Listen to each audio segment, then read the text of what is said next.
Bonjour mesdames et messieurs, bienvenue sur notre temps de ce webinaire.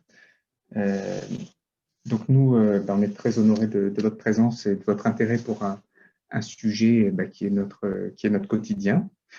Je vais vous faire une petite présentation rapide d'Agrobio 35, rappeler pourquoi on fait ce webinaire et puis également la manière dont on souhaite procéder dans le webinaire pour vous présenter le sujet du changement en agriculture, notamment du changement vers la bio. Donc, Agrobio 35, c'est le groupement des agriculteurs biologistes d'Ille-et-Vilaine. Le groupement, en fait, c'est 30 ans cette année. Donc, Agrobio 35, c'est environ 500 adhérentes et adhérents, donc des agricultrices, des agriculteurs qui ont choisi la bio, mais aussi quelques porteurs de projets pour la bio, donc des fois des agriculteurs ou agricultrices installés encore en conventionnel, mais qui sont dans certains de nos groupes de développement et qui partagent des choses avec des agriculteurs bio, et également des porteurs de projets, des porteuses de projets à l'installation en bio. Donc la gouvernance de la structure Agrobio 35 est constituée avec le conseil d'administration de 20 agricultrices et agriculteurs qui sont toutes des personnes qui ont choisi l'agriculture biologique. Et c'est également une équipe donc actuellement de 22 salariés qui sont au service des missions et des actions du développement de la bio. Alors pourquoi nous faisons ce webinaire? Donc, il s'inscrit dans une série de webinaires, comme le précisait Constance tout à l'heure, sur le thème « Mon territoire bio ».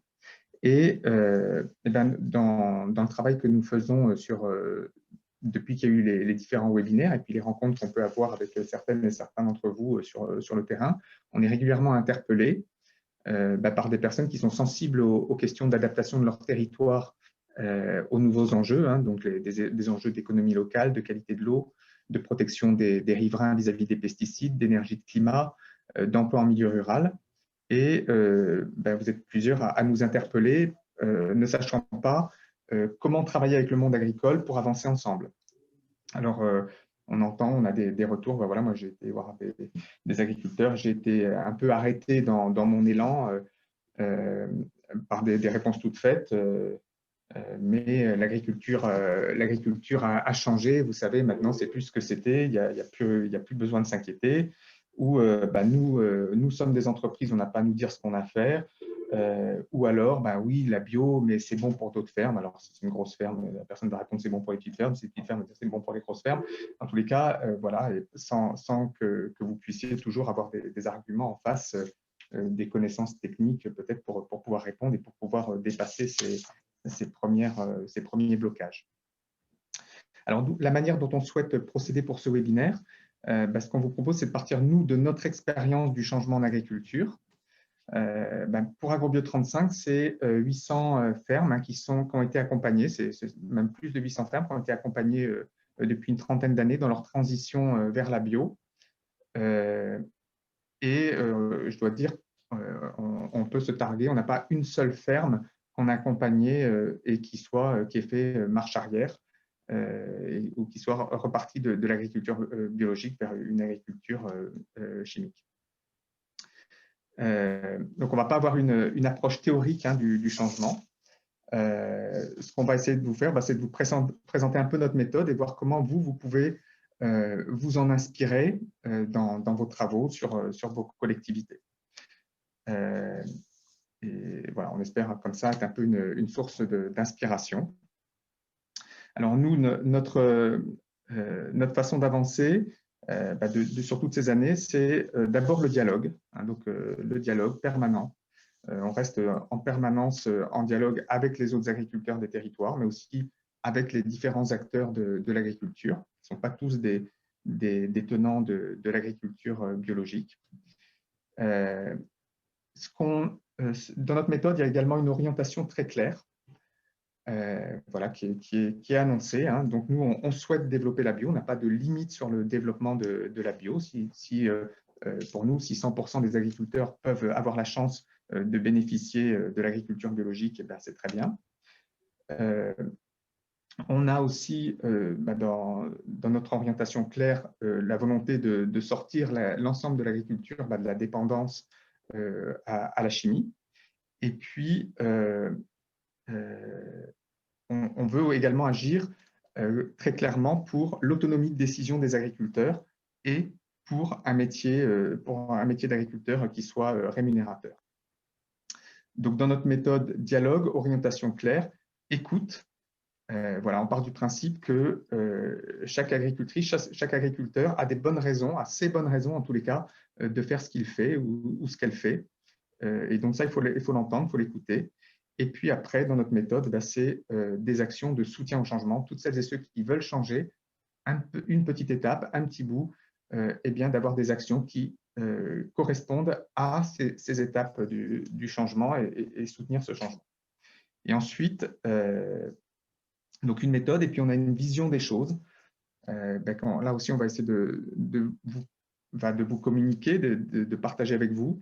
C'est que pour nous, il n'y a pas de changement, il n'y aura pas de changement de l'agriculture si on n'a pas de changement de l'alimentation. On ne peut pas simplement demander aux agriculteurs et agricultrices de changer les choses si derrière on ne consomme pas différemment. Et donc les deux vont de pair.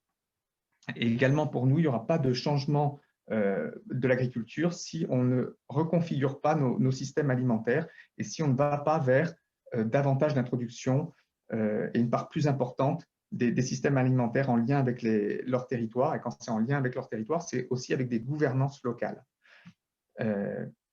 Et puis, une vision des choses, c'est qu'il faut vraiment comprendre ce qu'est un changement de production chez un agriculteur, chez chacun, des fois globalement, pour pouvoir faire cet accompagnement. Voilà, donc c'est ça qu'on va essayer de dérouler pendant l'heure et demie à peu près que nous avons à passer ensemble. Merci Yann. Et puis, pour démarrer, on va aller interroger ce concept vaste du changement. Et on va commencer par deux petits sondages qui normalement s'affichent sur votre écran. Le premier qui est nommé « Étape du changement à mon niveau ». Donc si on se pose la question aujourd'hui, personnellement, moi, où je me situe par rapport au changement de l'agriculture et de l'alimentation, vous avez 6 propositions. Donc la première, pas d'intérêt, on en fait déjà assez sur ces sujets. La deuxième, je me pose des questions. Pourquoi changer d'agriculture et d'alimentation? Est-ce que c'est vraiment une priorité? La troisième, j'ai conscience qu'il faut changer, mais pour aller où et vers quoi et jusqu'où? La quatrième, je sais que nous devons collectivement changer, mais je ne sais pas comment le faire. Cinquième, je sais précisément quelles actions nous devons mettre en place. Je cherche les compétences et les partenaires pour y arriver. Et 6, je mets déjà en œuvre un processus de changement et souhaite aller plus loin, mieux le partager et communiquer sur nos actions. Voilà, je vous laisse voter tous pour qu'on puisse voir un petit peu individuellement où on se positionne et où on se situe par rapport au changement. Encore une petite minute, il y a 72% des personnes qui ont voté.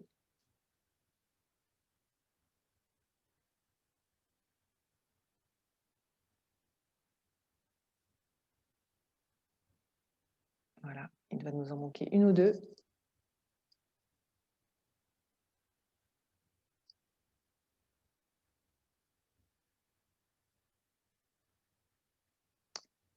Voilà, je mets fin au sondage. Donc, on voit que individuellement, si je partage les résultats, eh bien, on a des réponses entre la troisième proposition et la sixième proposition, avec une majorité quand même sur la sixième. Et on va faire le même sondage, mais cette fois, se poser la question de son positionnement par rapport à sa collectivité ou à son organisation. Hop, je vous partage le sondage suivant. Voilà, donc c'est le même, mais cette fois, on ne se pose plus la question individuellement, mais au niveau de sa structure ou de sa collectivité. Je vous laisse voter.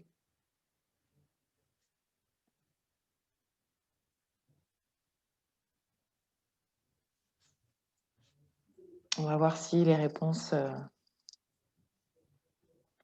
sont plus ou moins les mêmes ou si elles sont différentes.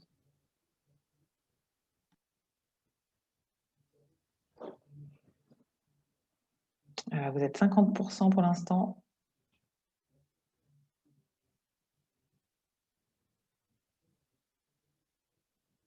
Donc, je laisse encore une petite minute. C'est peut-être plus compliqué de se positionner par rapport à, finalement, à la structure pour laquelle on travaille. Les réponses sont assez différentes. Voilà, il doit nous manquer 1 ou 2 votes et je mets fin au sondage.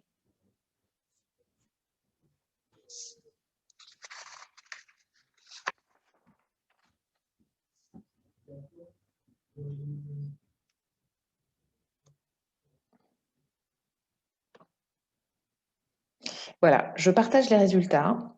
Donc, vous voyez que là, on a quand même une réponse au niveau de la deuxième réponse, troisième réponse. C'est un peu plus diversifié que le premier sondage.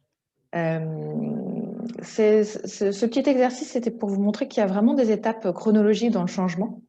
Vous avez sûrement des personnes autour de vous qui sont à l'étape 1, l'étape 2 ou à l'étape 6. Et ce webinaire, par exemple, il vise les personnes qui se situent plutôt à partir de l'étape 4, 5 et 6. On aurait certainement fait d'autres actions pour répondre aux personnes qui se situaient plutôt en questionnement ou juste en démarrage de conscience que ce sujet est important. Et puis, on aurait pu faire un webinaire plutôt plus factuel sur la qualité de l'eau, sur la biodiversité, sur le climat. C'est également pour vous montrer que ces étapes de changement, elles sont vraiment individuelles et toutes différentes d'une personne à l'autre et que pour les agriculteurs et agricultrices, c'est la même chose. Quand elles traversent un processus de changement, il peut y avoir vraiment des étapes qui sont très différentes. Et puis, vous pouvez aussi constater qu'il peut y avoir un décalage entre ce que vous pensez personnellement et ce que la structure au sein de laquelle vous êtes porte ou ne porte pas encore. Et qu'en fonction de ces étapes, on va mettre en place des stratégies différentes pour y répondre. Voilà, et on va commencer l'entrée en matière dans ce webinaire. J'arrête de partager les résultats avec une première partie présentée par Anne sur la carte d'identité du monde agricole pour mieux connaître les personnes à qui vous vous adressez au monde agricole de l'Ille-et-Vilaine. Merci Constance. Effectivement, rapidement, on voulait reprendre un peu quelques éléments sur les enjeux et les chiffres de l'agriculture en Ille-et-Vilaine, parce que le changement d'agriculture en Ille-et-Vilaine, ce n'est pas la même chose que dans la Beauce ou dans la Drôme ou dans le Bordelais. Nous, notre spécificité, c'est la spécificité laitière. On est le premier département laitier. La moitié des exploitations produit du lait et 35% des fermes en Ille-et-Vilaine sont spécialisées autour du lait. Donc, ça veut dire qu'une grande partie de nos paysages, ce sont des prairies, du maïs, des cultures fourragères pour l'alimentation du bétail. Cette agriculture, elle représente 65% du territoire et une grande partie de cette surface est occupée pour des cultures, en tout cas pour l'alimentation du bétail. Après, ce qui est important de regarder, c'est l'aspect aussi climat et sol. On a la chance d'avoir un climat océanique tempéré et des terres plutôt fertiles. Après, ça dépend vraiment des endroits en Ille-et-Vilaine. Donc, c'est un atout qui est fort pour l'agriculture et notamment pour la diversification de l'agriculture. On a 9220 exploitations en Ille-et-Vilaine. Alors ça, c'est le chiffre 2010.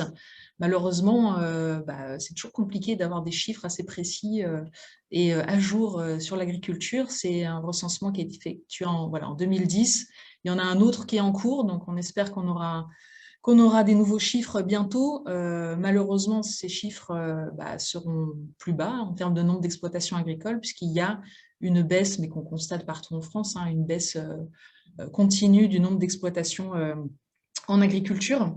Donc, il y a une partie des terres qui sont perdues pour l'urbanisation, mais il y a aussi une partie de ces exploitations qui fusionnent avec d'autres exploitations quand il n'y a pas de transmission aussi qui peut être effectuée, qui partent à l'agrandissement. Donc, ça, au fur et à mesure, on a aussi un agrandissement des fermes à ce niveau-là. Une autre spécificité de l'agriculture, on va dire, et de l'alimentation en Ille-et-Vilaine, c'est qu'on est le premier département en termes d'industrie agroalimentaire, en termes d'effectifs dans cette industrie agroalimentaire, et notamment beaucoup sur le lait et la viande. Alors, c'est un peu vis-à-vis de notre spécificité, puisqu'on est entre la Bretagne et pas trop loin du bassin parisien, donc en termes logistiques aussi, c'est assez favorable. Ça veut dire que dans le changement de l'agriculture et de l'alimentation en Ille-et-Vilaine, l'implication de ces acteurs-là et des filières longues est particulièrement important. Et c'est parfois difficile sur les territoires d'inclure ces opérateurs-là, alors qu'ils sont primordiaux dans la gouvernance et dans le changement. Et ça, on y reviendra un petit peu plus tard. Ce qu'il faut voir aussi, c'est que dans ces acteurs-là, des filières aval, elles ont toutes maintenant une gamme en bio, une partie de leur chiffre d'affaires en bio, et elles s'y intéressent puisque c'est en croissance, et donc ça leur apporte de la croissance. Et donc, il n'y a plus d'opposition bio agroalimentaire. Maintenant, ça fait partie intégrante de leurs orientations, la plupart du temps. Un petit point sur les enjeux environnementaux. Je pense notamment gaz à effet de serre.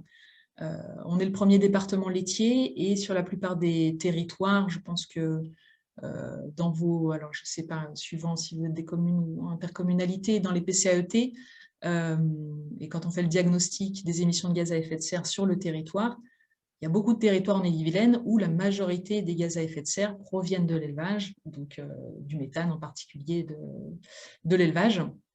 Et donc, l'évolution de l'agriculture à ce niveau-là, en tout cas de l'élevage pour la réduction des gaz à effet de serre, est souvent mise en avant et un enjeu, une priorité dans les stratégies climatiques et énergétiques.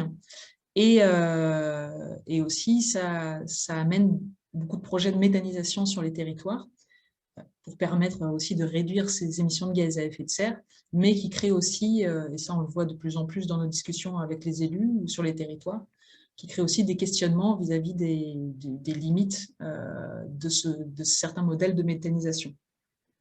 Dernier enjeu environnemental, la qualité de l'eau. Voilà, là, il y a une qualité de l'eau qui reste dégradée sur nos territoires pour différentes raisons, et notamment l'impact de l'agriculture sur cette qualité de l'eau, sur voilà, la pollution nitrate, pollution pesticides. Je reviendrai un petit peu sur la question aussi de qu'est-ce que ça implique, premier département laitier.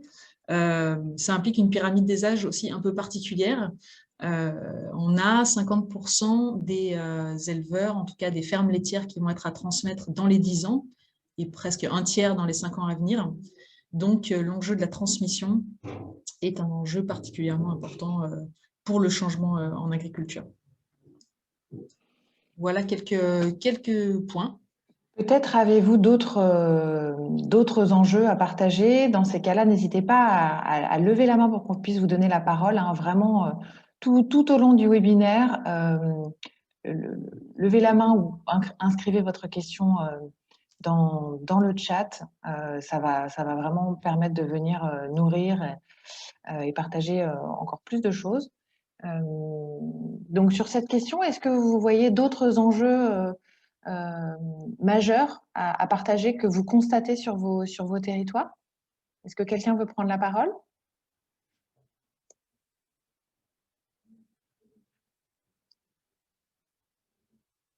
Bon, s'il n'y a rien à partager pour le moment, je crois qu'Yann, tu continues sur un petit focus de l'agriculture bio. Et Anne, je pense que tu peux garder ton écran, Oui. voilà, partager. Et Yann, c'est à toi. Oui, très rapidement, un peu l'état de l'agriculture bio en Ille-et-Vilaine en particulier, la Bretagne un peu dans son ensemble actuellement. Donc 13% des fermes du département ont choisi le mode de production biologique. Donc, ça veut dire que 87% des fermes n'ont pas choisi ce mode de production. Hein. Dans ce sens-là, ça nous montre aussi le chemin encore à parcourir. On voit qu'on se situe à peu près au niveau des autres départements bretons. Ce qu'il est important de constater, c'est que 36% des fermes qui arrivent à l'agriculture biologique le sont du fait des installations en agriculture biologique. Donc, c'est un chiffre qui croît régulièrement au cours des années. Mais ce qui apporte le plus de changements et d'arrivée de nouvelles surfaces en agriculture biologique, ça reste quand même la conversion des fermes, hein, donc des agricultrices et agriculteurs qui sont en conventionnel et qui choisissent de modifier leurs pratiques pour faire sans pesticides et sans engrais chimiques. C'est important de le constater, ce n'est pas la même chose dans les départements voisins, pour le coup. Là, il y a une vraie différence, puisque dans les autres départements bretons, c'est l'installation qui tire le développement de l'agriculture biologique. Tu peux baisser un petit peu, Anne, s'il te plaît. Donc, actuellement, les installations en agriculture biologique en Ille-et-Vilaine, alors c'est marqué un tiers, mais là, cette année, c'est 30%, 29%, je crois. Les chiffres sont en cours de consolidation, mais pour 2020, des installations sur le territoire qui se font en agriculture biologique. Là aussi, c'est un nombre qui croît au fil des années. Et effectivement, on a quand même cette particularité que notamment les personnes qui ne sont pas du milieu agricole choisissent des installations en agriculture biologique quasi systématiquement. Et un autre point qui nous intéresse énormément, c'est le fait que 39% des installations en agriculture biologique se fait par des femmes. Donc ça, ce sont les chiffres 2019, je crois qu'on est encore à 35 ou 36% sur 2020. C'est très important, c'est 25% dans le cas général et 39% en agriculture biologique. Et nous, on incite vraiment nos partenaires à regarder ces données de très près pour plusieurs raisons. C'est d'abord parce qu'on a un problème de manque de main-d'œuvre sur les fermes et qu'on est aujourd'hui en capacité d'adapter les fermes pour que autant de femmes que d'hommes puissent y travailler. Et puis également, pour les mêmes raisons, on a énormément de fermes à transmettre et qu'il est très important pour nous de multiplier par 2, j'allais dire, le potentiel de reprise de ces fermes en permettant au maximum de femmes de reprendre également des exploitations. Voilà. Et on a un travail là-dessus, très important nous, au niveau d'Agrobio 35. Il y a d'autres structures autour de nous qui ont aussi ce travail d'adaptation de l'agriculture aux femmes. Et on incite et on vous invite dans les collectivités à regarder ce que vous aussi vous pouvez faire dans ce sens.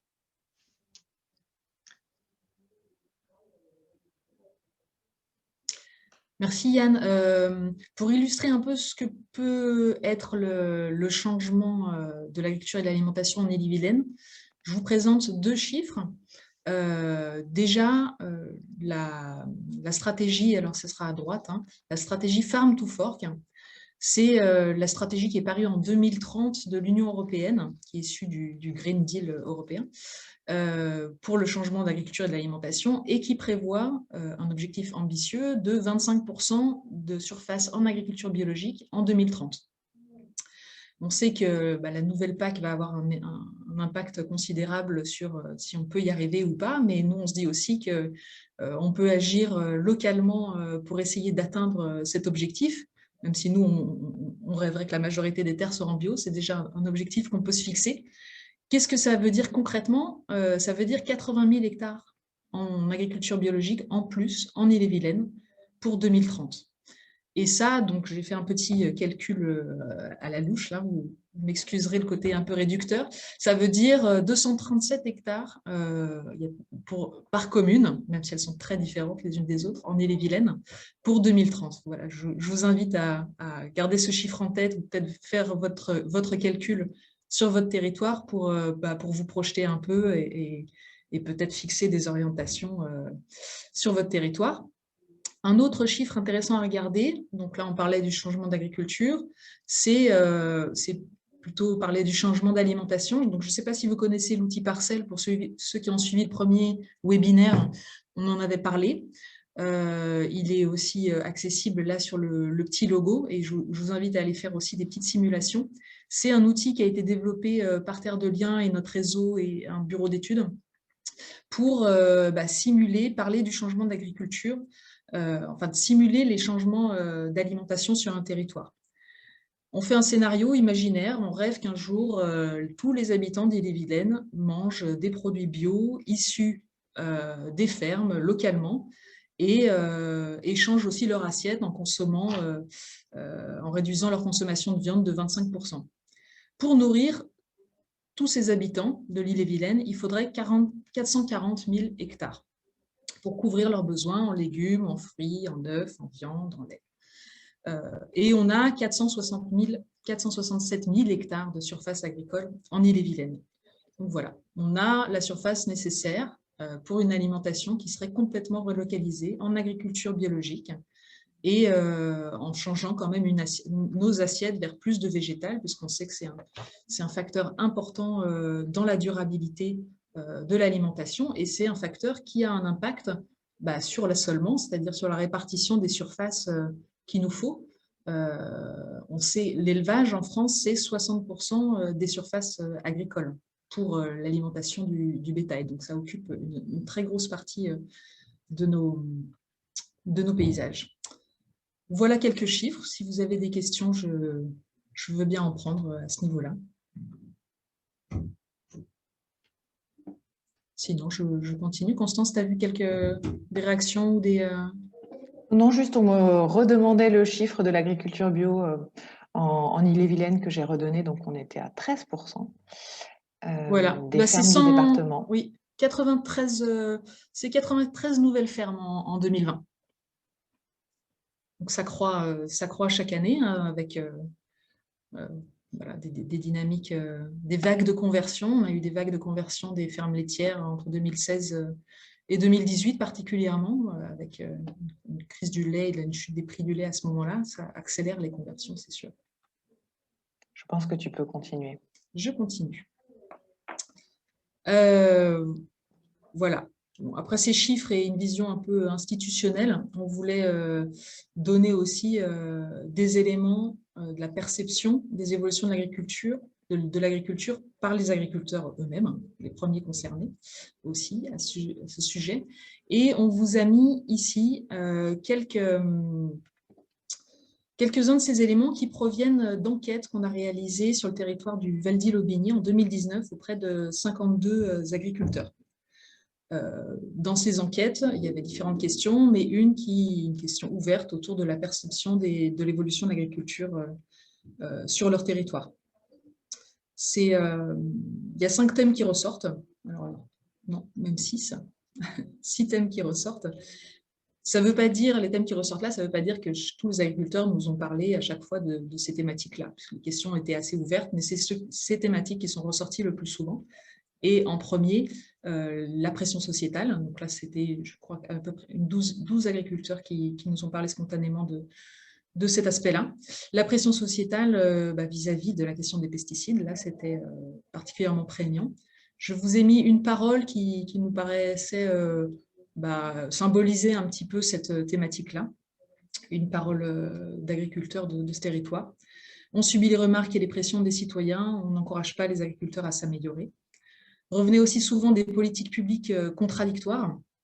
Il y a des incohérences entre les petites choses qu'on nous impose. Donc là, la personne parlait du recensement des arbres sur le territoire, des choses précises, et un gouvernement qui vote des accords de libre-échange. On était à ce moment-là aussi, on sortait des accords qui avaient été signés avec le Canada sur l'importation de la viande, notamment. Des mutations inéluctables, mais un manque de visibilité. Donc ça revient aussi souvent. On sait que l'agriculture va changer, on sait qu'il va y avoir des mutations, mais on a besoin d'avoir des orientations. On veut bien, pourquoi pas, changer, mais on a besoin d'avoir des orientations claires, on a besoin d'être accompagné pour ça. Donc là, un témoignage, on est perdu dans notre métier, on n'a pas de vision, un manque de visibilité conjoncturelle, une différence entre ce que la presse veut et la politique. Et puis, de moins en moins de main-d'œuvre et de candidats. Donc ça ressort très souvent de salariés qui veulent tout simplement recrutement de salariés sur la ferme et puis de candidats à la reprise. Les jeunes partent dans des secteurs comme le BTP, ça coûte trop cher pour un jeune de s'installer, il faut toujours investir plus. La crainte de la disparition de l'agriculture familiale, qui revient aussi régulièrement, avec cette tendance à l'agrandissement, à des très grosses structures. Voilà, la plupart des agriculteurs ont envie de continuer à avoir des campagnes vivantes, dynamiques, avec beaucoup de fermes. Voilà. Et dans ce panorama, des perspectives. Et là, c'était des personnes qui étaient positives, des personnes qui étaient en circuit court, qui étaient sur du local. Donc, pour eux, les questions de marché mondialisé, ce n'était plus une question parce qu'ils avaient leur marché localement et c'était positif pour eux. Et puis, les personnes qui étaient en agriculture biologique, là, ça représentait 10 agriculteurs sur les 52, qui sont celles qui nous rapportent le plus de vision positive. Hein. Déjà, là, une personne qui nous dit « Je ne suis plus inquiet car dans mon nouveau système, je suis tournée vers le local. » Donc ça, c'est pour la partie locale. Et puis, pour ceux qui sont en bio, je ne suis pas inquiet sur la question de la pression sociétale. Moi, j'ai fait le changement. Et donc, je n'ai plus cette pression-là, au moins, à subir. Et souvent, voilà quelques éléments qui sont ressortis de cette enquête. Il faut rappeler que ces enquêtes-là, elles ont toujours lieu sur un territoire donné, à un moment donné. En 2019, on était vraiment sur la question des zones de non-traitement, là, aux abords des habitations. Et donc, beaucoup de médiatisation autour de cette pression sociétale, ou en tout cas de la question des pesticides aux abords des habitations. Donc, ça pouvait ressortir un peu plus fortement dans les retours des agriculteurs. Il faut vraiment pouvoir faire ces enquêtes-là sur vos territoires, prendre le pouls et la vision des agriculteurs aujourd'hui chez vous, à ce niveau-là. Merci Anne. Et est-ce que ces verbatims suscitent des réactions? Est-ce que vous avez constaté de votre fenêtre ces injonctions, ces réactions de la part des agriculteurs et agricultrices que vous côtoyez? N'hésitez pas on va peut-être prendre une réaction, peut-être, s'il y en a une. Donc, on commence à se mettre vraiment dans la peau voilà, des agriculteurs et on va dérouler ce fil en vous parlant ensuite de ce que ça représente, le changement d'un système, d'un mode de production pour un agriculteur. Est-ce que quelqu'un veut partager quelque chose? N'hésitez pas, hein, vraiment. Je sais que ce format de webinaire est peut-être un peu moins participatif, mais si vous avez envie de participer, juste levez la main. Alors, Dom Traon dit oui, je ressens ces remarques. Donc, c'est quelque chose qui fait écho chez vous. Merci. D'autres retours? Peut-être, Constance, si je vois une Monsieur petite Traoré main qui se lève. Oui. Alors, Monsieur Écolan, voilà, j'ai activé votre micro. Vous pouvez y aller. Oui. Ouais, ma question, c'est, on comprend bien que aux proximité des grandes villes, donc le bio local fonctionne bien, il y a la vente de proximité. Par contre, dans les campagnes plus éloignées des villes, c'est beaucoup plus difficile. Moi, j'ai quelques exemples où ils ont plus de mal, quoi. Et je ne sais pas si on a fait la part des choses là-dessus.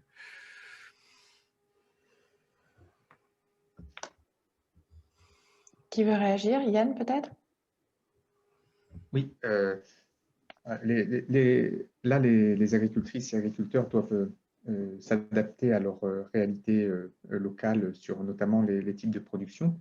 On accompagne et on ne préconise pas les mêmes choses notamment, je prends l'exemple d'un maraîcher, on ne va pas lui préconiser les mêmes types de cultures s'il est proche d'une grande ville que s'il est en milieu rural, puisque les consommations ne vont pas être les mêmes. Typiquement, ça va être sur des blettes, des choses de couleur, des choses différentes qui vont être recherchées beaucoup plus par les citadins. Et puis, d'autres productions complémentaires à son propre jardin qui vont être recherchées plutôt en milieu rural. Donc là, les agricultrices et agriculteurs doivent s'adapter à leur marché. Maintenant, on ne constate pas de différence de revenus dans les mêmes modes de commercialisation en fonction de l'emplacement du territoire. Hein, vraiment, un beau légume adapté aux besoins des habitants se vendra très bien là où il sera produit.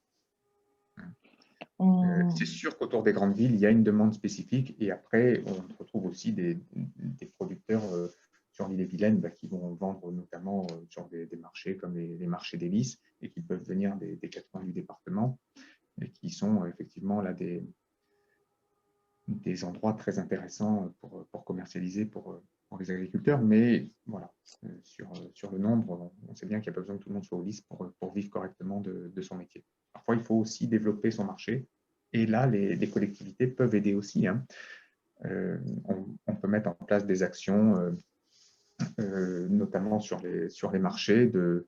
Voilà, nous est arrivé de mettre en place des actions avec des collectivités et avec, par exemple, les cuisiniers des cantines, où on va faire un repas préparé à partir des produits bio qui sont sur le marché. Comme ça, c'est à la fois montrer les talents de cuisinier, du cuisinier de la restauration collective, et puis à la fois montrer où sont les produits bio et des recettes qu'on peut faire à partir de ces produits. Voilà. Donc, là aussi, les collectivités peuvent agir, aider à développer les marchés des producteurs qui ont choisi d'aller vers des circuits de proximité. Merci.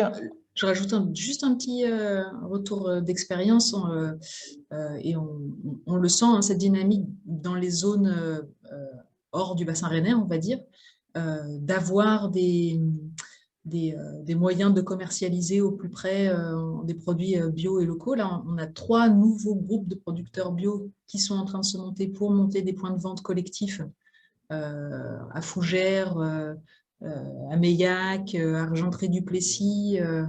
Donc, on n'est pas sur le bassin rennais, mais on est sur des dynamiques locales pour proposer plus de produits bio et locaux. Et nous, on n'a pas trop de retour de problèmes de déboucher, plutôt l'idée, la volonté d'en développer plus pour qu'il y ait encore plus d'accès possible pour les habitants locaux à ces produits-là. Merci. On commence à prendre un petit peu de retard. On reviendra, il y a le sujet de la méthanisation qui émerge et donc de la peur des habitants. Peut-être qu'on pourra revenir d'ici la fin des webinaires sur ce sujet, sur le dialogue nécessaire autour de ce sujet et sur la position d'Agrobio sur la méthanisation rapidement. Et puis, Florine Marie nous parle également, témoigne, je pense, juste la notion d'être perdu. Soutien et besoin de réseau et d'appartenance fort également, de capitalisation des moyens. Très intéressant pour les réseaux et l'interprofession, c'est légitime, la place des réseaux bio, quels qu'ils soient. Le bio local, donc retour sur Monsieur Écolan, le bio local fonctionne bien à proximité des villes. Qu'en est-il quand il est dans les territoires plus éloignés? C'est ce dont on a parlé là à l'instant. Nous, on constate que ça fonctionne et qu'il y a même des dynamiques là en cours importantes. Et le confinement a quand même aussi joué pour créer des nouveaux points de vente sur les fermes, des volontés de se regrouper collectivement entre producteurs pour proposer des points de vente collectifs. Donc ça se structure de plus en plus dans le milieu rural. Des collectivités qui veulent remettre en place des marchés. Non, il y a un vrai intérêt et dynamique à ce niveau-là. Je dois dire que là où il y a le plus de producteurs en vente directe et en Bretagne, c'est sur le Finistère. Et ce n'est pas autour de Brest, hein, c'est vraiment sur l'ensemble du territoire. Donc peut-être que là, s'il y a des interrogations sur ces sujets-là, on pourrait faire des mises en lien avec les collègues des territoires voilà, qui sont plus des territoires ruraux et qui ont très bien développé les circuits courts en milieu rural. Merci. On va vous voir continuer, Yann, sur le changement de système, vu du point de vue de l'agriculteur ou de l'agricultrice, évidemment, à chaque fois. Oui, il était important que l'on a réfléchi à ce qu'on pouvait apporter dans ce webinaire. Il nous semblait important qu'à partir du moment où on demandait aux agriculteurs de changer de mode de production, on ait conscience nous, on essaie d'avoir cette conscience, on essaie du coup de vous la partager, on est conscient de ce que ça représente pour une agricultrice, pour un agriculteur, de passer à l'agriculture bio.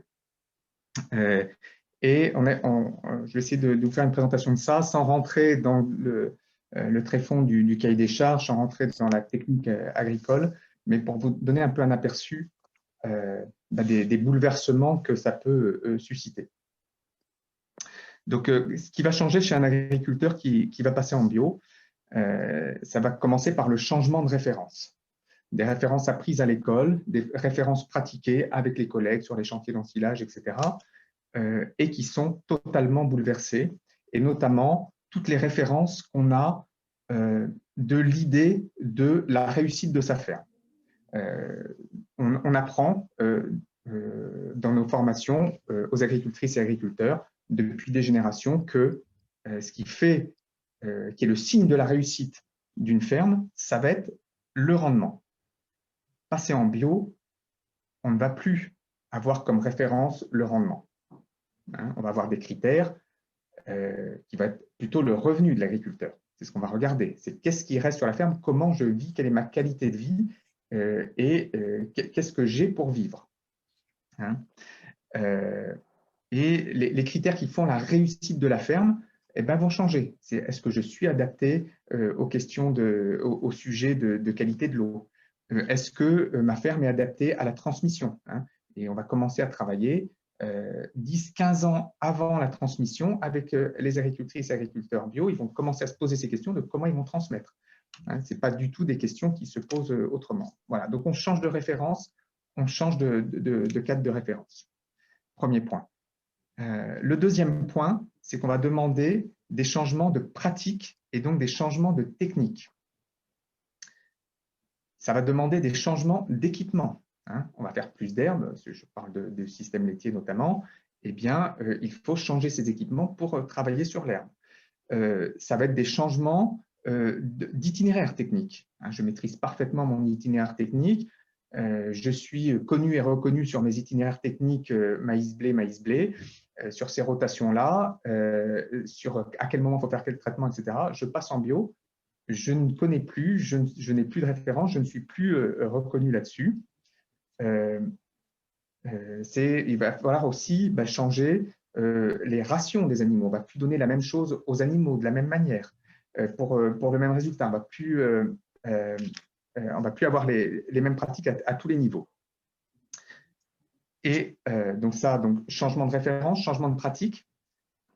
Et ensuite, changement de structure financière de l'exploitation. Ça, c'est quand même très important. On ne va plus réfléchir son analyse financière et la structure financière de la même manière. En bio, on va regarder comment maîtriser les coûts beaucoup plus que comment gagner avec un maximum de volume. Et donc, on va regarder comment on diminue les charges véto, comment on diminue les achats qui ne sont pas indispensables, comment notre système est résilient, comment on va faire face à des aléas avec lesquels on n'a pas la solution chimique pour faire face. Donc, comment on travaille la prévention, etc. Où sont ces investissements? Et donc là, une structure financière différente. Donc, changement des références, changement des pratiques, changement de l'analyse financière et de la structure financière de l'exploitation. Et puis ensuite, changement des sources de connaissances et de prise de décision. Jusque-là, très souvent, on est sur des systèmes où nos sources d'information, c'est la presse agricole classique, et puis ce sont les vendeurs de produits qui viennent nous apporter les connaissances sur les nouvelles techniques, les nouvelles données. Et souvent, on est sur des relations interpersonnelles ou individuelles sur ces sources de connaissances. Quand on va passer sur d'autres systèmes de production, ce n'est pas vrai que pour la bio, mais je pense aussi au passage sur des systèmes herbagers, sur des systèmes à faible niveau d'intrants, sur des systèmes, comme font les CETA notamment, de diminution maximum des intrants. Et bien là, on va être sur des systèmes où on va travailler avec ses pairs.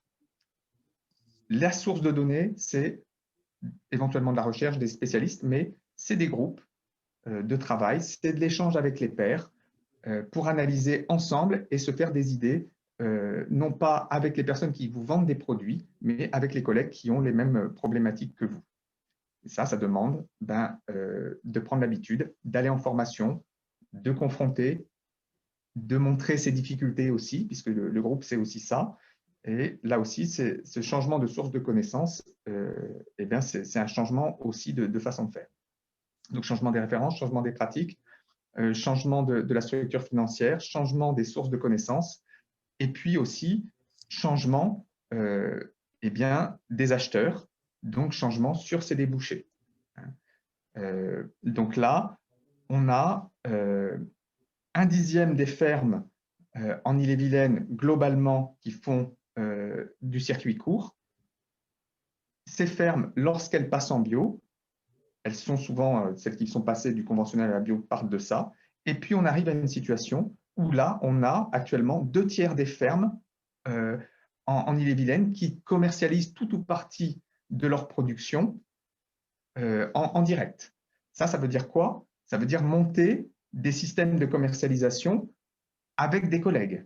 Donc, monter des outils de transformation collective, des outils de commercialisation collective, ou passer dans des circuits de commercialisation collective, Biolay, BVB, etc., qui sont sur des circuits longs, mais où il va falloir s'investir, puisque là, la vision qu'on a à partir du moment où on passe sur des systèmes où la valeur ajoutée est sur la qualité du produit, on va vouloir accompagner son produit jusqu'au bout, ou en tous les cas le plus loin possible. Il va falloir s'investir dans la gouvernance de ces structures.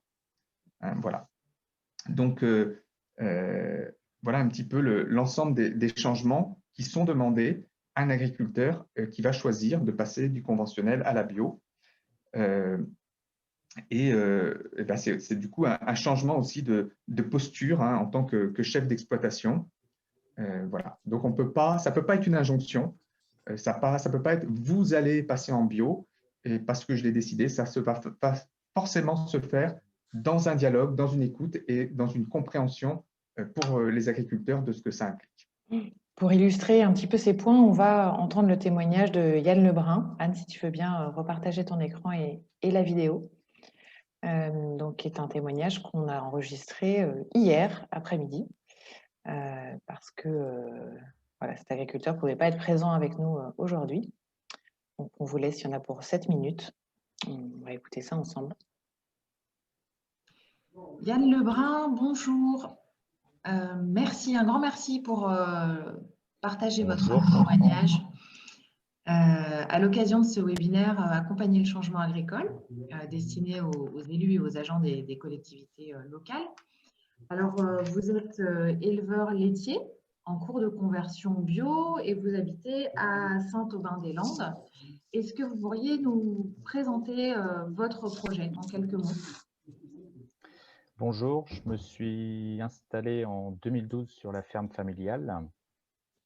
Il y avait déjà une grande part d'herbe sur la ferme, donc j'ai réfléchi aux mesures agroenvironnementales en 2015 pour me lancer en 2018 et par effet boule de neige, je me suis converti en bio en mai 2020 et je livrerai du lait bio en mars 2022. D'accord. Donc, c'est en cours. Est-ce que vous pouvez nous parler de vos principales motivations à ce grand changement? Les principales motivations pour passer à la bio ont été la pression du voisinage, on va dire. Quand vous sortez le pulvérisateur et que votre voisine ferme les fenêtres et les volets quand elle voit le pulvé dans le champ, bon, on se pose des questions. Et deuxièmement aussi, pour pérenniser la main-d'œuvre sur l'exploitation, il y a toujours eu un salarié à mi-temps sur la ferme suite à la retraite de mon père. Donc du coup, en 2016, ça devenait difficile en conventionnel de rémunérer ne serait-ce qu'un salarié à mi-temps. Donc le choix a été d'aller vers un système plus expansif et avec un peu plus d'aide de la MAEC et du coup la bio par la suite. D'accord. Est-ce que vous pouvez nous partager un petit peu les grandes étapes de ce que représente une conversion à la bio, que ce soit technique ou d'ailleurs psychologique? Alors, la base de l'agriculture biologique, je pense, c'est l'autonomie. Donc, du coup, des surfaces en herbe qui s'agrandissent. Donc, ça avait commencé ça avant sur l'exploitation. L'herbe était conduite en bio depuis quasiment toujours. Et après, les gros freins sont sur les cultures où il faut, on va pas dire repartir à zéro, mais tout changer pour pouvoir faire du désherbage mécanique. D'accord. Et comment vous avez dépassé ces freins? Est-ce que vous avez été accompagné, par exemple? Alors, je suis accompagné, on va pas dire depuis toujours, mais presque. Enfin, si, plus depuis toujours, puisque mon père était déjà en groupe, pour ne pas les citer, au CETA 35 et les groupes d'agriculteurs d'Ille-et-Vilaine. Et du coup, on se voit une 10-12 fois par an afin d'échanger. Ça permet de tester plus de trucs. Comme on sait que ça marche chez le voisin, on sait que ça va marcher chez nous. Donc ça, on va dire, ça aide beaucoup dans la tête et ça sécurise.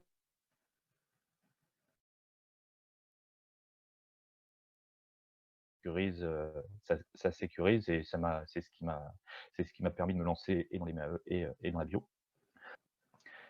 Pour la conversion à l'agriculture biologique et notamment les cultures, le CETA ne faisant pas d'accompagnement, ne faisant que de l'accompagnement collectif et non individuel, je me suis tourné vers AgroBio depuis l'année dernière pour le suivi technique du maïs, parce que c'est une culture importante et qui peut vite se laisser dépasser, donc il faut intervenir au bon moment. Donc du coup, le suivi individuel est fait par AgroBio, qui passe sur les parcelles carrément. D'accord. Et une dernière question, est-ce que, selon vous, est-ce que vous avez été aidé par les élus de votre commune ou qu'est-ce que vous auriez pu envisager comme proposition, comme aide, comme accompagnement? Est-ce qu'un dialogue existe avec les élus autour de vous? Alors, il existe un dialogue entre la commune et les agriculteurs. Il y a eu quelques réunions, notamment sur le foncier. Je sais qu'il y a des rachats de chemins communaux, tout ça qui sont en cours parce qu'ils sont plus entretenus par la mairie. Après, la, la, la difficulté, un des leviers pour l'agriculture biologique, c'est d'avoir un parcellaire regroupé et un foncier qui se situe autour des bâtiments d'élevage. Donc, on va dire la mairie pourrait être un lieu de neutralité pour parler de ça entre agriculteurs de la commune. Ça permettrait, ça permettrait de diminuer les déplacements et faciliter peut-être la vie des riverains au sein de la commune, ça permet de diminuer les déplacements de tonalisiers qui vont d'un bout à l'autre de la commune. Et Et ouais, ça pourrait jouer sur le carbone tout simplement. Et puis du coup, si il y a du foncier accessible autour des bâtiments, ça invite au pâturage des vaches, et plus la vache va pâturer, moins vous avez de lisier dans votre bâtiment à gérer, et moins vous avez de stock à ramener autour des bâtiments d'élevage. Est-ce que c'est quelque chose que vous avez, juste un mot pour conclure, est-ce que c'est quelque chose que vous avez proposé ou que vous allez proposer, ou finalement vous n'avez pas forcément le temps ou l'occasion de mettre ce sujet sur la table dans le cadre de votre travail au quotidien et de ces changements que vous opérez? Je ne l'ai pas fait au niveau de la commune parce que j'ai pas, enfin, il va falloir que je provoque l'entretien, parce qu'on se voit quand même assez, enfin, surtout par ces temps-là, on se voit quand même assez peu avec les élus. Mais voilà, ça me trotte dans la tête, donc je n'hésiterai pas à en parler quand je verrai monsieur le maire la prochaine fois. Ok. Eh bien, merci beaucoup pour ces éléments, pour ce partage. Et à bientôt, Yann Lebrun. Merci, à bientôt.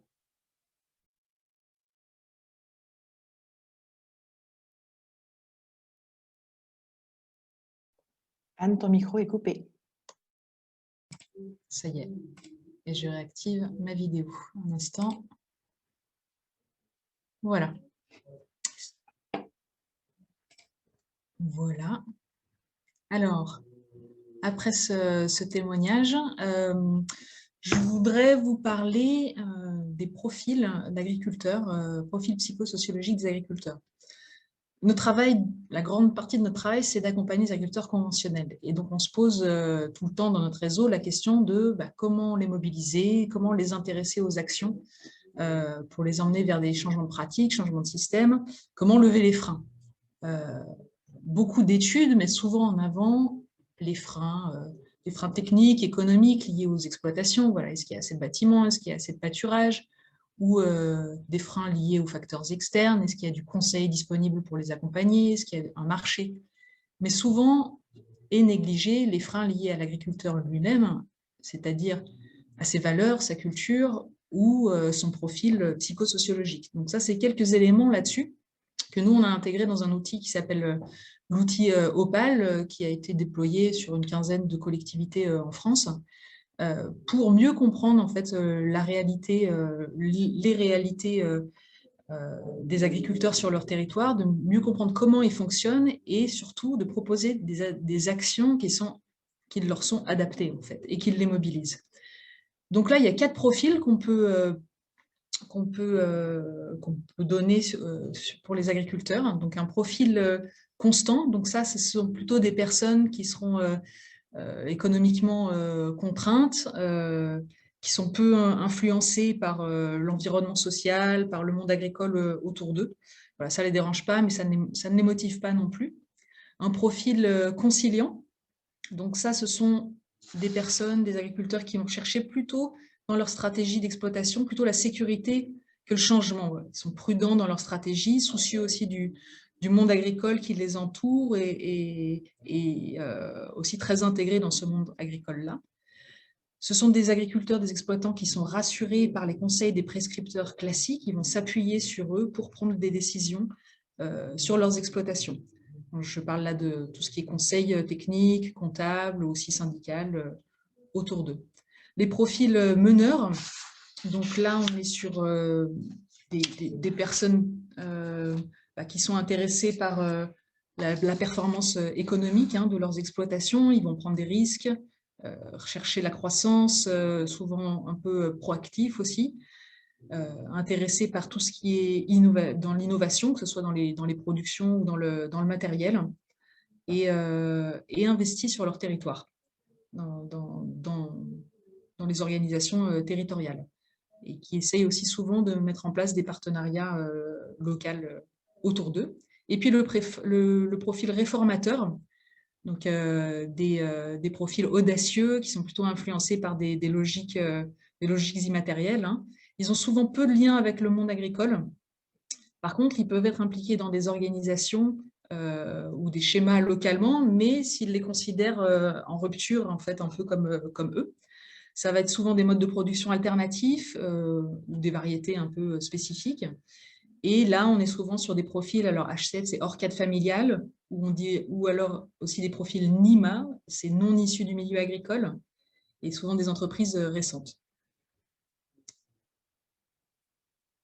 Sur l'étude qu'on a faite sur le Val-d'Ille-Aubigné en 2019, on a parlé déjà des 52 enquêtes qu'on avait réalisées, ça nous a permis justement de voir la proportion des profils parmi ces agriculteurs qui étaient représentatifs des agriculteurs du territoire. Donc sur ce territoire-là, on avait 46% des agriculteurs interrogés qui étaient sur un profil conciliant, 42% qui étaient sur un profil meneur, 10% sur un profil réformateur et 2% sur un profil constant.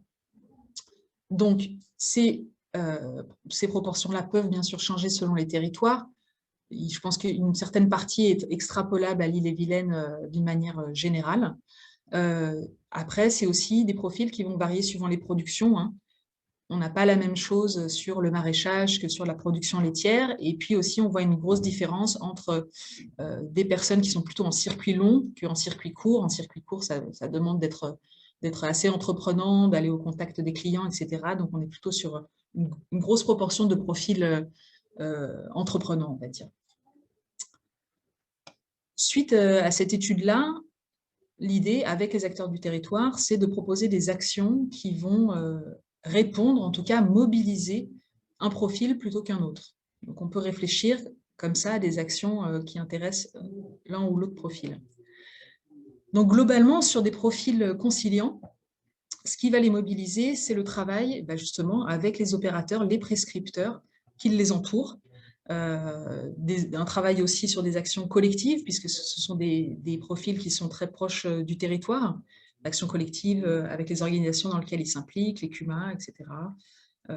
Et puis, ils ont besoin aussi d'accompagnement pas à pas, d'accompagnement clé en main pour se sentir rassurés dans les changements qu'ils opèrent.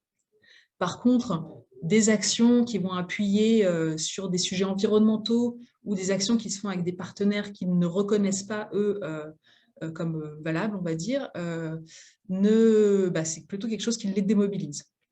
Sur des profils meneurs, donc là, les actions qui vont les mobiliser, les politiques orientées vers de l'innovation technique ou la démonstration de matériel ou des projets ambitieux d'un point de vue économique aussi, autour des filières, c'est quelque chose qui va les intéresser.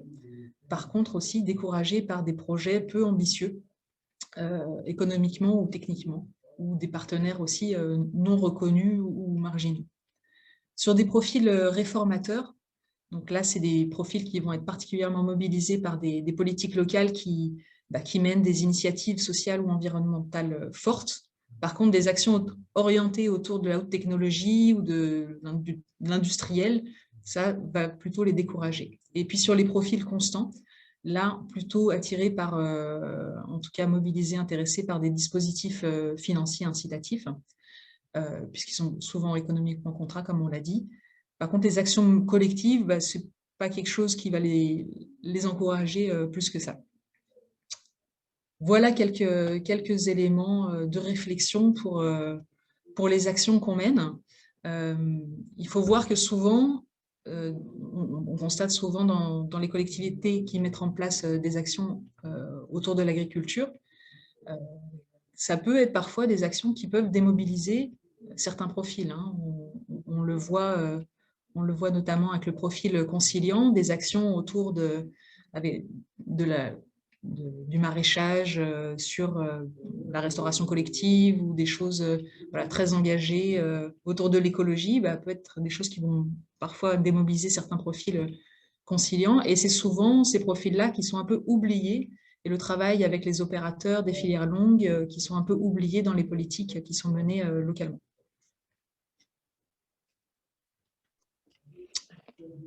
Est-ce que peut-être ces 4 profils font écho à des agriculteurs ou agricultrices que vous connaissez ou que vous avez déjà rencontrés? Est-ce que quelqu'un voudrait peut-être témoigner? Sinon, on continue. Alors, oui, Monsieur Vuchard, je vous donne la parole.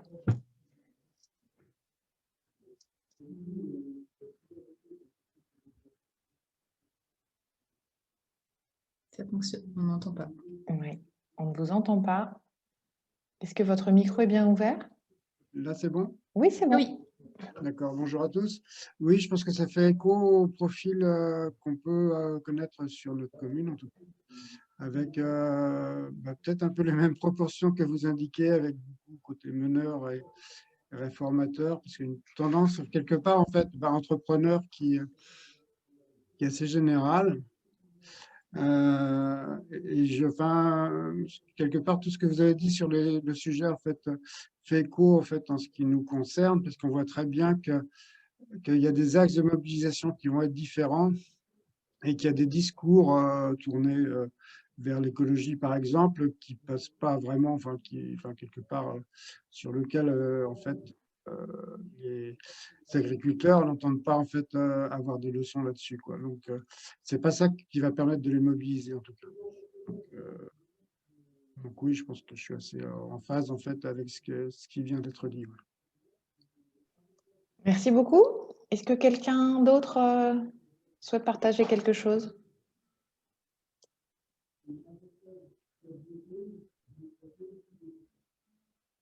Très bien, on va poursuivre, Anne. C'est sûr, je vois 2 participants lever la main. On n'a pas... Oui, mais je crois que c'est une Michel ancienne... Collant depuis tout à l'heure. Sa main est levée. Voilà. Il vient de la retirer. Donc, on peut continuer.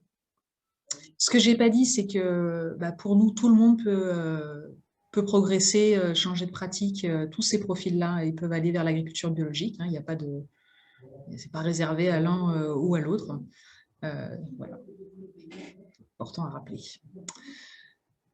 Donc, on a ces profils et puis après, on a la perception des agriculteurs vis-à-vis de l'agriculture biologique. Donc là, c'est un autre outil qu'on n'a pas encore, nous, utilisé en Ille-et-Vilaine, qui s'appelle l'outil Sensibio, qui a été développé par nos collègues d'Île-de-France, du nord de la France, pour interroger les agriculteurs vis-à-vis de leur intérêt ou leur désintérêt vis-à-vis de l'agriculture biologique. Et là, on peut classer, alors je suis désolée, c'est encore classé, mettre dans des cases, mais bon, ça permet de mieux comprendre un peu la réalité. Et je pense que pour ceux qui sont en lien avec les agriculteurs, vous retrouverez un peu dans ces catégories-là. Donc, on a 6 catégories. Tout d'abord, les agriculteurs qui rejettent l'agriculture biologique. Donc là, ils ne voient pas l'intérêt, ils rejettent les principes. C'est une agriculture pour eux qui ne fait pas de rendement, donc ça ne les intéresse pas. Ils mettent aussi souvent en avant le fait qu'il peut y avoir des fraudes qui discréditent le mode de production. C'est même pour eux un retour en arrière. Hein. On est un peu sur le syndrome de la bougie pour la transition écologique. Et souvent, ils ne connaissent personne de ce monde-là. Donc, il y a une méconnaissance totale du mode de production sur cette catégorie rejet. La bio, non, moi, j'y crois pas. Après, on a la résistance. La bio, oui, mais pas ici. Donc là, des personnes qui reconnaissent le mode de production biologique, mais pour eux, c'est un modèle, voilà, c'est un mode de production alternatif, atypique, et qui doit rester cantonné à une niche de consommateurs, une élite, hein, sur des petites fermes, sur de la vente directe ou dans des lieux spécifiques. Après, on a la catégorie l'hésitation. La bio, oui, mais c'est trop contraignant. Donc là, des personnes qui trouvent l'agriculture biologique intéressante, surtout parce qu'elle permet de ne plus utiliser d'intrants chimiques, mais qui, globalement, connaissent assez peu le mode de production et son cahier des charges, et qui vont surtout mettre en avant les contraintes que ça peut représenter, voilà, plus de contrôle, des techniques qui ne sont pas assez éprouvées, plus d'administratives, trop de risques. Après, on a l'expérimentation. La bio, pas pour moi, mais OK pour les techniques. Là, ces personnes-là connaissent le mode de production, ils comprennent que ça implique un changement de système. Et ils sont pas intéressés ou pas prêts pour y aller. Pour le moment, par contre, intéressés par les techniques. Alors, ça peut être, on a parlé déjà du désherbage mécanique sur les cultures qui intéresse particulièrement. Nous, on voit une progression à ce niveau-là. De plus en plus d'agriculteurs conventionnels veulent tester. Il y a de plus en plus de matériel dans les CUMA là-dessus.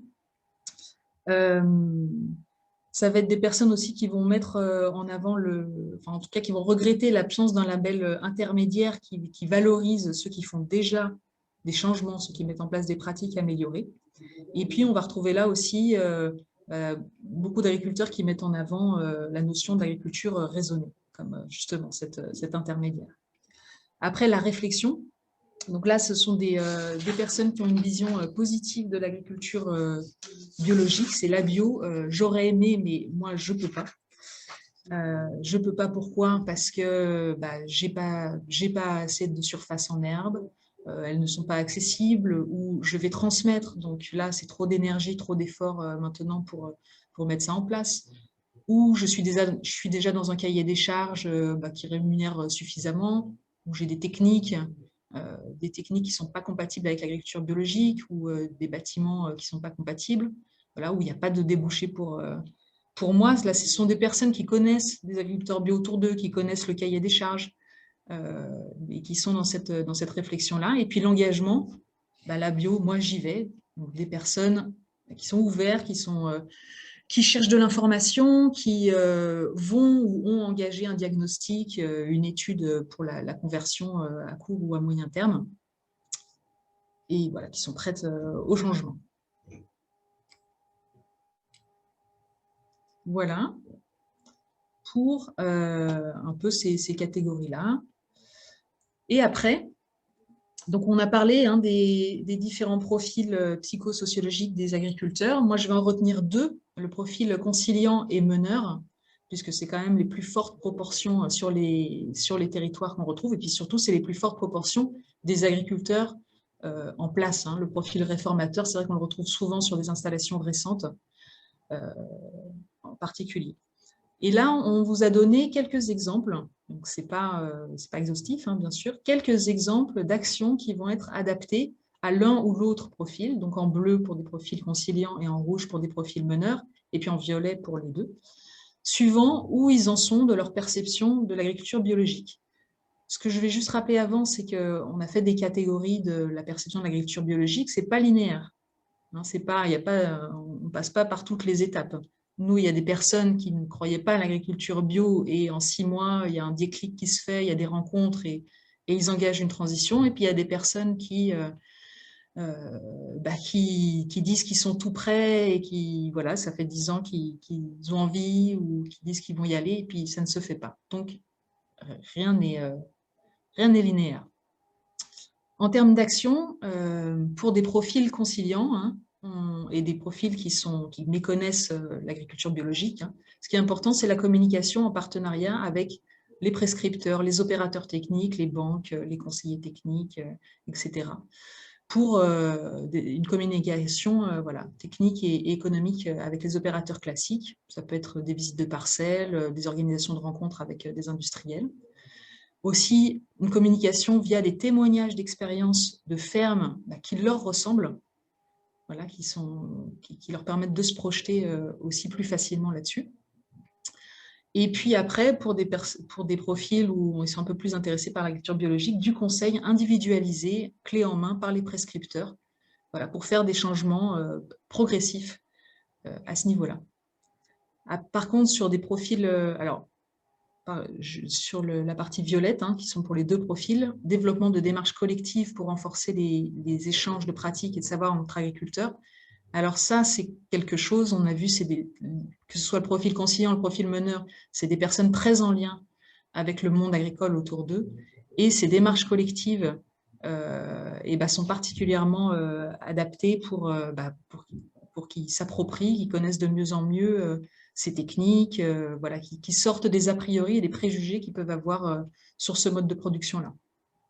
Pour des profils meneurs, ce qui va les intéresser, c'est qu'on mette en avant les résultats économiques de l'agriculture biologique, ou alors de la communication et des accompagnements sur des pratiques alternatives, plutôt que sur l'agriculture biologique directement, s'ils la rejettent et que ça ne les intéresse pas directement, passer par d'autres biais pour les amener vers des changements de pratiques, notamment le désherbage mécanique.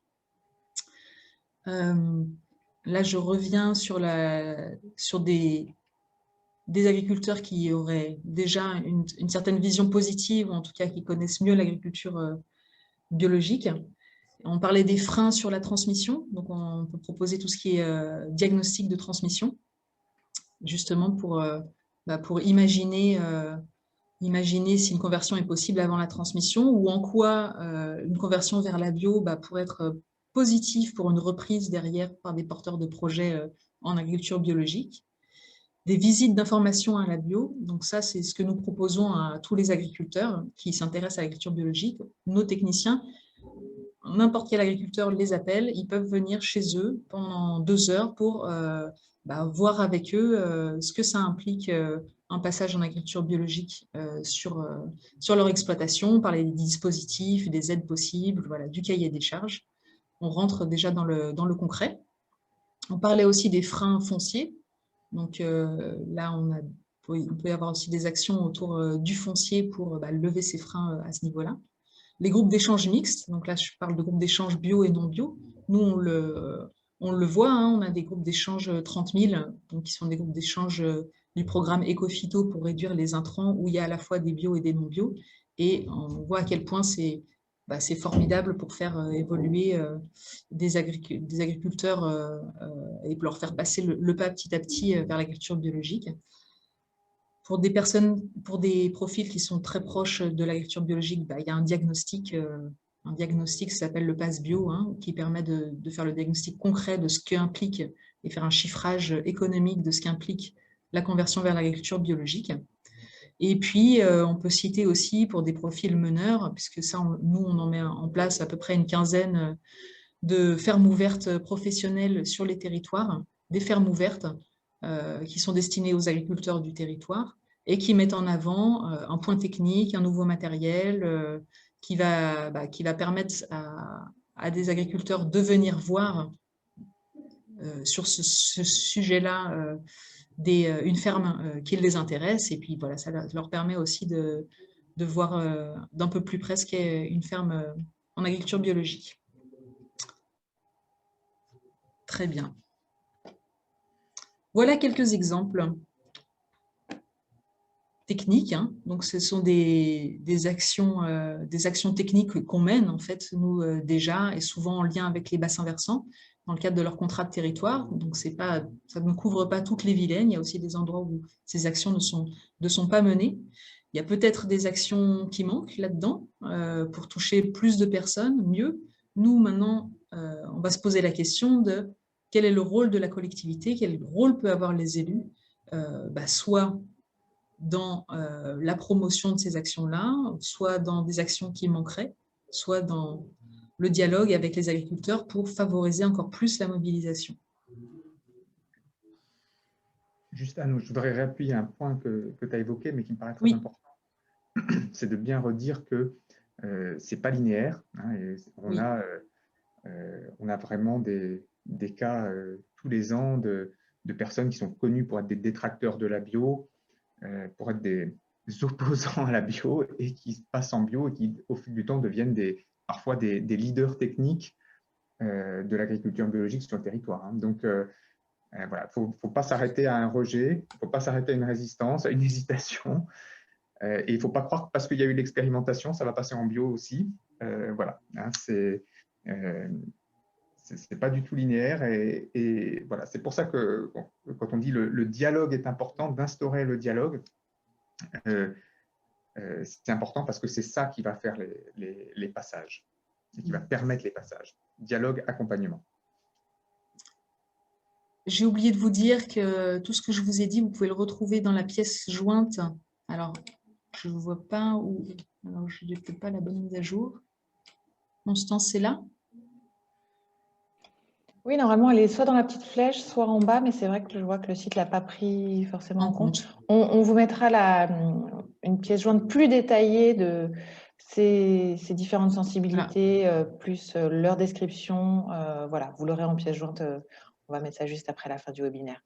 Et on va donc du coup démarrer cette troisième partie sur le rôle des élus dans cet accompagnement par un deuxième témoignage de Françoise Loipre, qui est maire de l'Aillé, pour voilà, inspirer nos futurs échanges. Donc, il nous reste 35 minutes sur ce webinaire. On démarre par cette vidéo et on se retrouve juste après.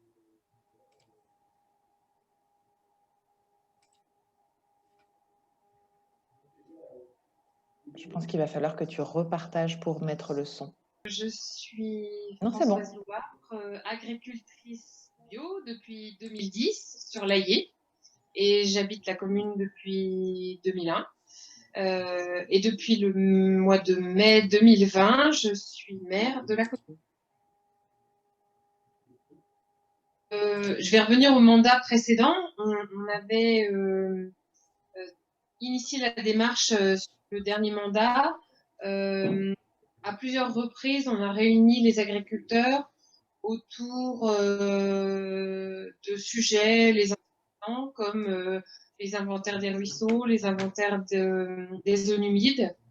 Et puis, on a également fait une réunion suite à l'arrêté municipal qui avait été pris sur les distances d'épandage des pesticides en 2019.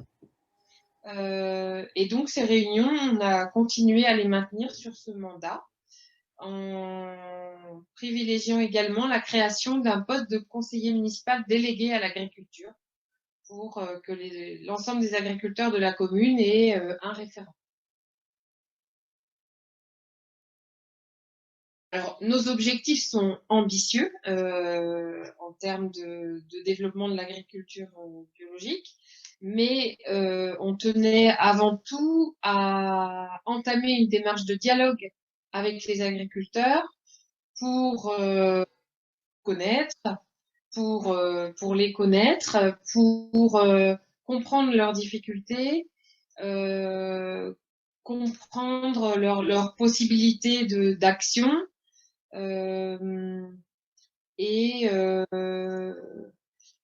Par exemple, la réunion qu'on avait initiée en octobre 2019, on les avait rencontrés suite à l'arrêté municipal donc, sur les distances de pesticides.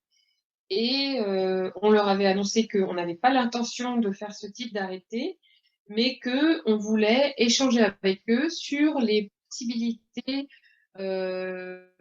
d'action qu'une commune pourrait mettre en place pour les aider à entamer une transition. Il y a eu principalement deux types de réactions. Des réactions un peu constructives et puis d'autres un peu plus bloquées, un peu choquées par le fait qu'une municipalité s'ingère dans la vie d'une entreprise agricole. Et une autre partie des agriculteurs donc, étaient plus intéressés tout en expliquant leurs freins dus au contrat des laiteries ou à des contraintes techniques. Mais voilà, ça a quand même permis d'échanger, même s'il y a eu des moments difficiles, étant donné que le maire précédent et moi-même sommes agriculteurs bio et on avait peut-être pas forcément la légitimité pour les accompagner parce que on était partie prenante. Bon, la première condition, c'est de s'écouter, d'essayer de se comprendre. Mais en plus, lors de cette réunion, il y avait une salariée d'Agrobio qui était là et qui a apporté le côté technique à la réunion et nous a apporté beaucoup de soutien pour réussir à apaiser le dialogue quand on n'y arrivait pas forcément en tant qu'élu. On s'est de nouveau rencontrés et puis on a mis en place des choses depuis le début du mandat. Dès septembre 2020, on a envoyé un courrier à tous les agriculteurs de la commune pour leur proposer de fournir leur production aux restaurants scolaires. Et on leur a demandé de prendre contact directement avec le chef de cuisine. Ce qui s'est fait. Il y a un agriculteur qui fournit du lait toutes les semaines. Et de cette façon-là, le cuisinier fait beaucoup de desserts avec le lait cru. Et il y a 2 autres agriculteurs qui ont proposé de la viande bovine. Donc, un travail va être fait pour étudier les types de morceaux de façon à ce que ça simplifie l'organisation de la vente de la vache. On essaye plusieurs pistes. Donc, on continue le dialogue avec les agriculteurs. La salariée d'Agrobio qui était venue il y a 2 ans avait proposé aussi aux agriculteurs de les rencontrer dans leur exploitation pour travailler avec eux sur une transition. Nous, en parallèle, au niveau élu, depuis le début du mandat, on a une veille permanente sur les mutations foncières. Donc, autant les mutations des ventes qui peuvent avoir lieu par l'intermédiaire de la SAFER que les mutations d'autorisation d'exploiter qui là sont consultables sur le site de la DDTM. Elles sont publiées à peu près 3 fois par mois et il suffit d'aller consulter le fichier publié pour voir quelles terres peuvent muter sur la commune. Et en cas d'annonce concernant notre commune, on contacte les agriculteurs bio de la commune pour leur proposer de se porter candidat, mais on contacte également des porteurs de projets pour favoriser leur installation sur la commune. Alors, pas plus légitime, dans le sens où je pense qu'il faut que tous les maires et toutes les équipes municipales, parce que tous les conseillers qui ont tout intérêt à s'intéresser au monde agricole et aux enjeux de la transition vers l'agriculture biologique. Toutes les équipes municipales peuvent partir dans la même démarche. C'est une démarche qui prend du temps parce que ce sont des rencontres et la veille sur les mutations demande un petit peu de temps, mais les résultats peuvent être assez rapides. Nous, depuis 1 an, on a réussi à faire passer à peu près 45 hectares en agriculture biologique et on a bien l'intention de continuer. Et on sait que dans les prochaines années, il va y avoir beaucoup d'agriculteurs à partir en retraite et il faut sauter sur cette occasion pour renforcer la transition des terres agricoles en agriculture biologique. Rencontrer les agriculteurs en ouvrant le dialogue et essayer de trouver des enjeux qui les intéressent pour permettre le dialogue, les rencontrer. Il y a plein de sujets, ça peut être en urbanisme, sur le PLUI, ça peut être par Bresse-Bocage, ça peut être sur l'agroforesterie. Enfin, il y a plein de sujets qui peuvent être exposés aux agriculteurs et qui peuvent servir de base d'échange. Et puis en parallèle, bien mener cette veille foncière qui est la base de l'installation de jeunes agriculteurs sur les communes. Parfois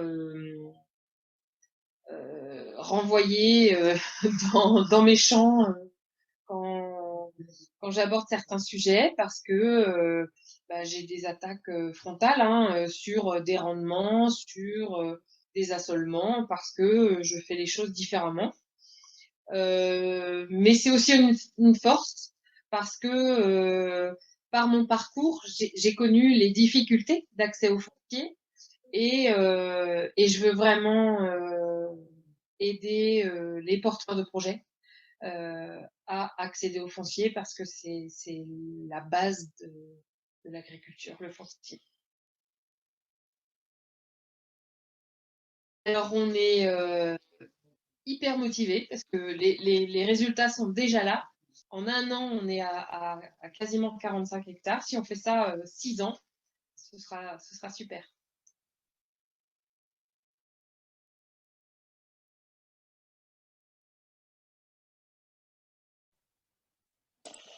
Voilà pour ce témoignage. Alors, pour continuer cette partie, où on va maintenant vous solliciter, on voudrait lancer un premier petit sondage. On voit bien que le dialogue est au cœur de ce témoignage et au cœur de ce sujet d'accompagnement du changement depuis ce matin. Alors, on voudrait vous interroger déjà sur la connaissance que vous avez des agriculteurs et agricultrices sur votre territoire. Quelle est-elle? Est-ce qu'elle est faible? Voilà, pas de connaissance ou très peu? Est-ce qu'elle est partielle? Est-ce que vous avez une bonne connaissance? Est-ce que vous avez la liste plus ou moins exhaustive des agriculteurs et vous en avez déjà rencontré? Est-ce que vous avez une très bonne connaissance et vous rencontrez, vous faites des rencontres individuelles ou collectives avec tous les agriculteurs et que vous avez connaissance des projets individuels et de leurs besoins? Voilà, on vous laisse encore 1 minute pour répondre.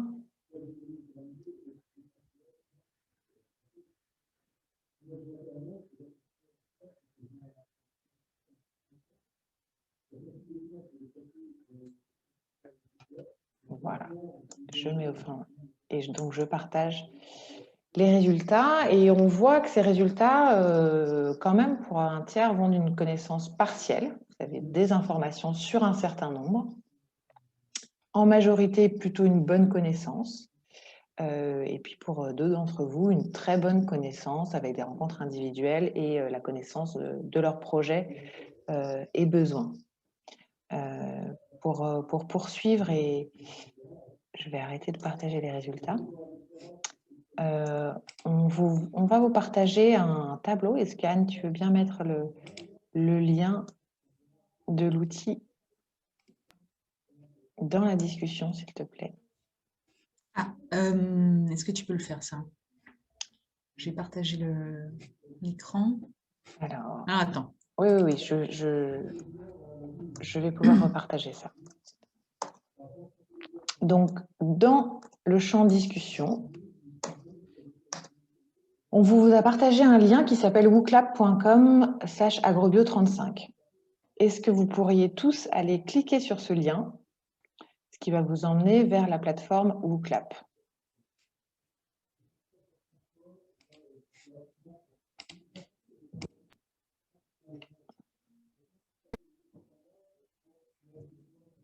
Voilà, donc là, vous allez avoir la particularité d'avoir 2 écrans, hein, l'écran du webinaire d'un côté et puis la fenêtre WooClap qui s'ouvre avec une première question que l'on vous pose, qui sont citer 1 ou 2 idées que m'inspire ce webinaire sur tous les sujets qu'on a abordés depuis 10 heures.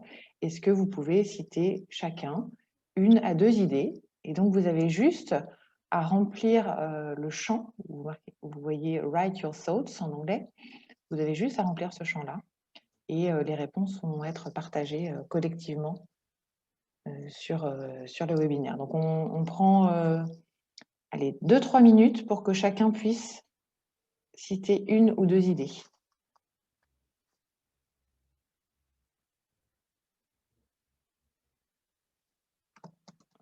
On peut peut-être proposer de remplir peut-être tout à la fois après. On va commencer par la première question, puis on passera progressivement aux autres questions. Est-ce que vous voyez bien les résultats qui s'affichent au fur et à mesure dans le webinaire? Oui? Très bien. Voilà. On voit, si on revient sur Zoom, que toutes les idées sont en train de se compiler. Super. N'hésitez pas, si l'un d'entre vous a des difficultés à lever une petite main et à nous dire que voilà, soit c'est compliqué ou qu'il ou elle n'y arrive pas. Mais a priori, ça a l'air de fonctionner pour tout le monde.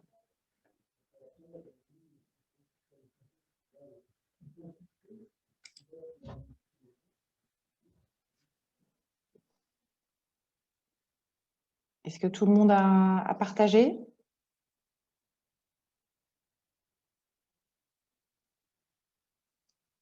Alors, on va pouvoir commencer à regarder un petit peu ce qui arrive dans cette première colonne. Donc, qu'est-ce qui vous a inspiré sur ce webinaire? Les idées qui ressortent sont donc la veille sur le foncier, un besoin de réseau, on va revenir sur les besoins, l'accompagnement des mutations, mieux connaître les agriculteurs, la nécessité du travail en coopération et en intelligence collective, encourager les accompagnements individuels. Oui, j'imagine des accompagnements. Est-ce que quelqu'un peut préciser ce qu'il entend par les accompagnements individuels? Peut-être de conversion ou de changement de pratique?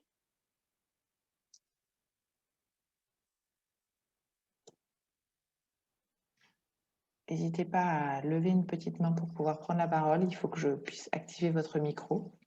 C'est mis dans le message, il y a la précision, oui. Oui, de conversion. Oui, merci beaucoup, Yann.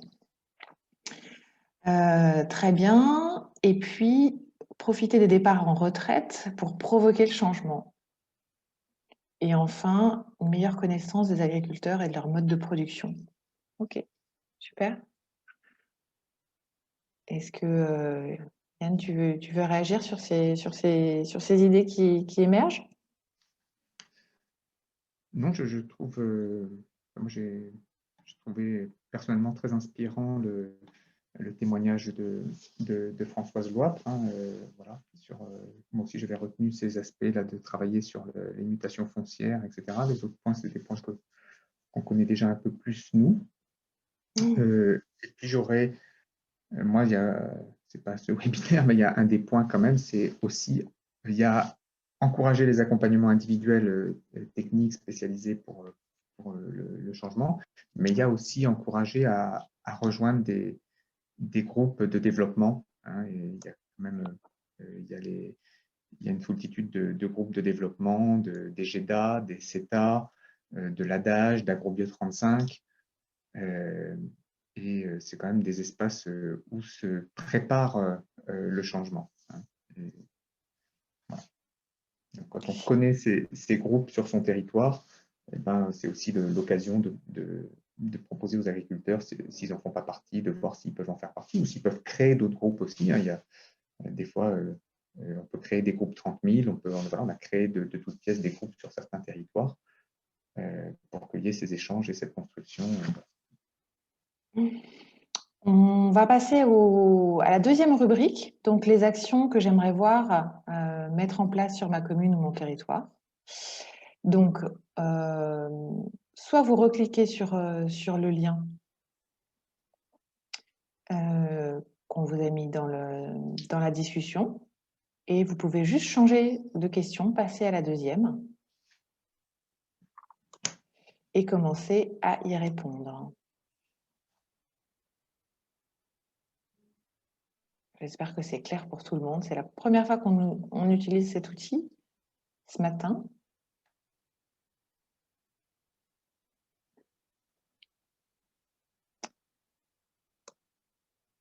Alors, est-ce que certains ou certaines ont des difficultés?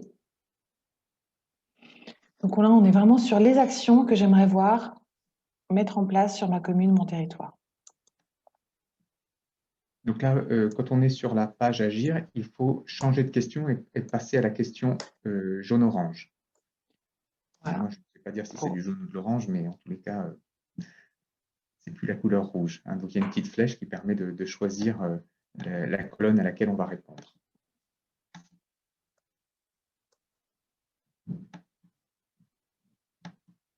Voilà, les réponses commencent à arriver.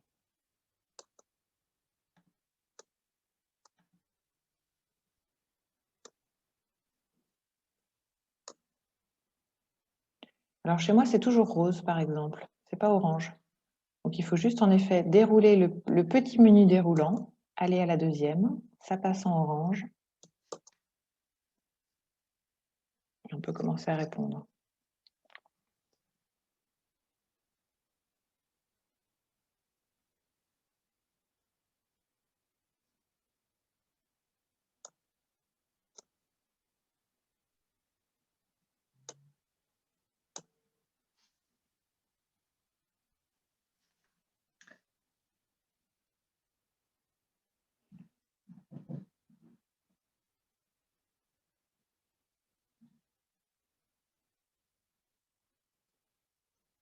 Donc, ça arrive doucement. Si vous souhaitez prendre la parole à l'oral, hein, c'est toujours pareil. Juste lever la main pour que je puisse vous donner la parole.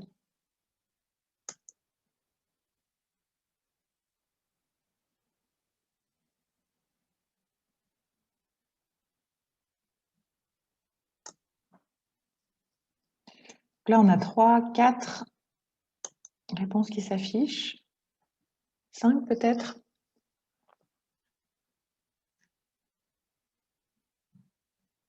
Si vous avez des difficultés dans l'utilisation de l'outil, faites-nous en part, hein, qu'on soit peut-être plus précis sur la manière d'opérer. Et puis, je vais peut-être passer tout le monde en tant que panéliste pour vous permettre de prendre la parole plus facilement.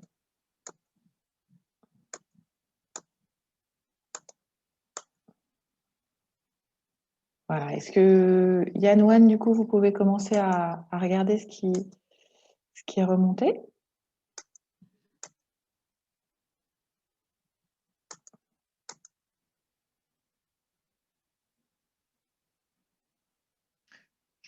Anne, tu souhaites Je croyais que c'était... Non, mais je peux faire. Vas-y. D'accord. Non, je vois les actions. Oui, c'est intéressant. S'il y a des envies de mettre ça en place sur les différents territoires, je pense que ça va être des bonnes occasions de travailler dans le sens du changement, de l'accompagnement au changement. Donc, je vois donc les accompagnements individuels personnalisés, effectivement, les propositions de parcours vers la conversion.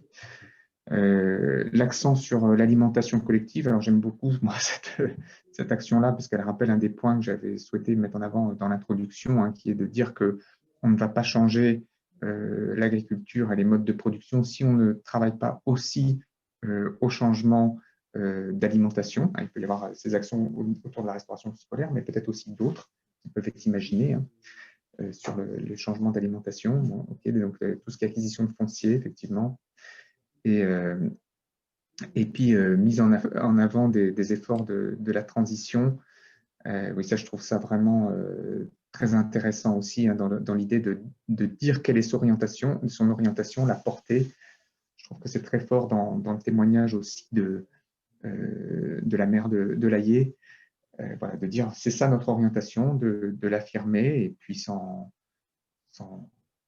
l'imposer, mais en disant c'est ça, et donc montrer les efforts qui sont faits. Je trouve que ça va vraiment aussi dans le sens d'aider. Mutualiser les outils et les compétences, ouais, tout ça me parle beaucoup. Je trouve que c'est très bien de voir toutes ces envies qui, j'espère, vont pouvoir se traduire en initiative. Favoriser le retour d'expérience des agriculteurs, et ça, c'est très, très intéressant. Les témoignages sont tous toujours très intéressants. On en a eu un là, et je pense qu'il vous a parlé, et que tous les témoignages peuvent parler et faire écho à la fois pour les autres agriculteurs, mais aussi pour l'ensemble des concitoyens. Et aider aux échanges parcellaires, oui, effectivement. Alors là, c'est un point, surtout en lait et en bio. Le regroupement parcellaire, c'est vraiment un atout pour le passage en bio. Mais je suis très enthousiaste de voir toutes ces envies de choses à mettre en place. Voilà, alors j'ai passé tous les participants en panélistes, donc chacun a la possibilité d'activer sa caméra et son micro comme il le souhaite. voilà, je viens de découvrir cette fonction, ça permettra peut-être voilà, plus d'interactivité. Et puis, on va passer à la troisième colonne de ce tableau qui nous intéresse évidemment. Qu'est-ce qui vous manque aujourd'hui? Quels sont les freins? Qu'est-ce qui vous manque aujourd'hui pour agir très concrètement? Voilà, qu'on puisse échanger sur ces freins-là avant de... et peut-être vous donner des éléments d'éclairage avant de clôturer ce webinaire. Donc, la même chose, vous retournez sur le lien WooClap, petit menu déroulant, la troisième question, et puis vous pouvez commencer à renseigner voilà, les freins qui sont présents actuellement, qu'il s'agisse de moyens, de compétences, de connaissances ou toute autre chose. Et ça nous permettra de donner de la matière à notre conclusion. On va prendre 3 minutes.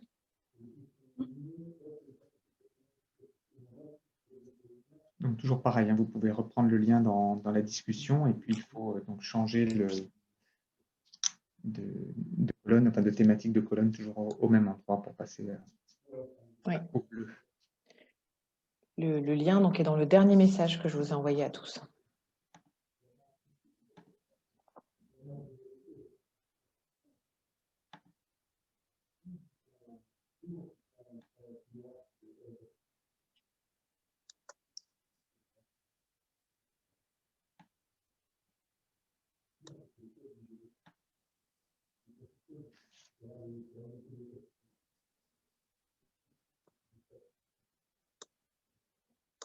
Donc cette fois, on passe en violet.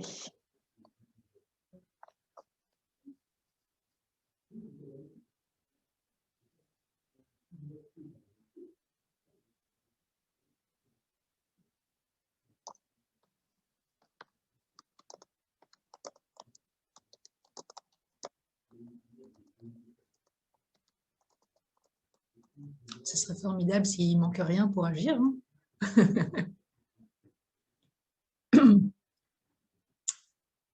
Ah bah si, quand même. Voilà. J'en ai envoyé un de côté agrobio.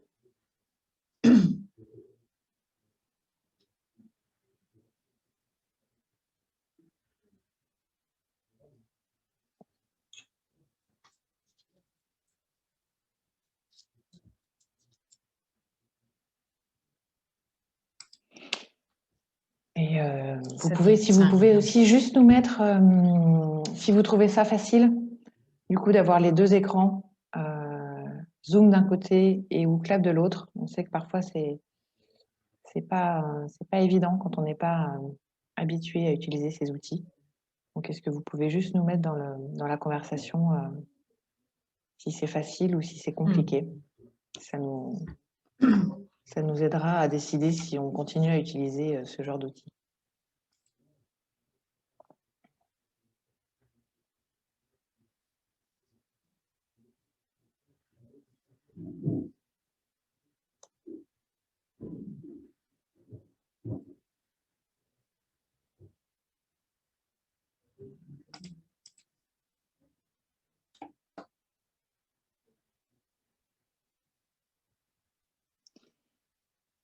Allez, encore une petite minute et puis Anne, du coup, c'est toi qui fait la restitution. Tout à fait. Je pense qu'on va y aller le temps qu'il y en ait peut-être encore une ou deux qui arrivent. C'est une question qui nous importe beaucoup. Hein. Qu'est-ce qui vous manque encore pour agir? Parce que nous, ça nous nourrit aussi sur comment mieux aider les collectivités à agir. Hein. C'est quand même...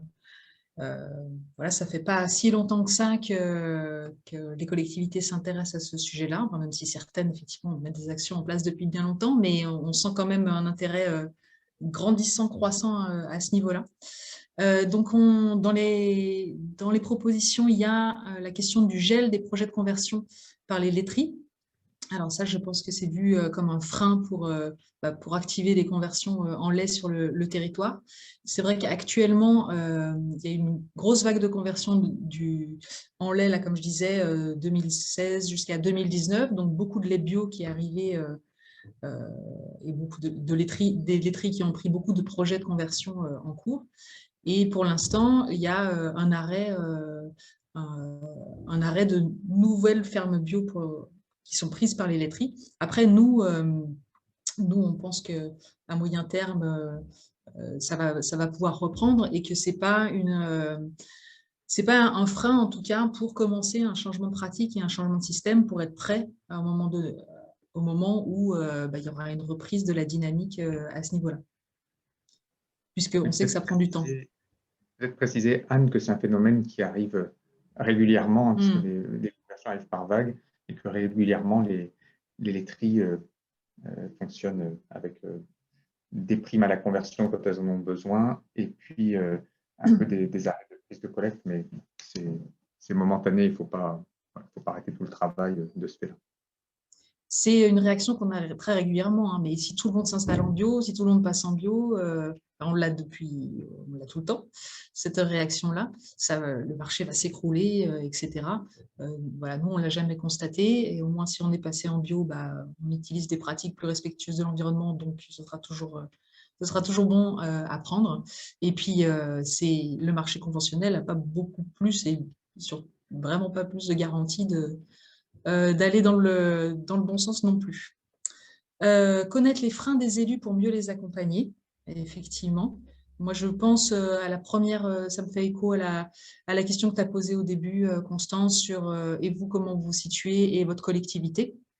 Et on voit souvent un très grand décalage dans les personnes qu'on rencontre ou qui nous interpellent entre elles, leur envie de changer et où elles en sont là-dessus et leur collectivité et comment avancer collectivement là-dessus. Donc là, nous, on a essayé de mettre en place des outils, en tout cas des moments, des webinaires pour expliquer un peu pourquoi on doit accompagner vers le changement de l'agriculture et de l'alimentation, essayer de donner plus de légitimité pour que les élus se sentent plus légitimes à agir sur le sujet.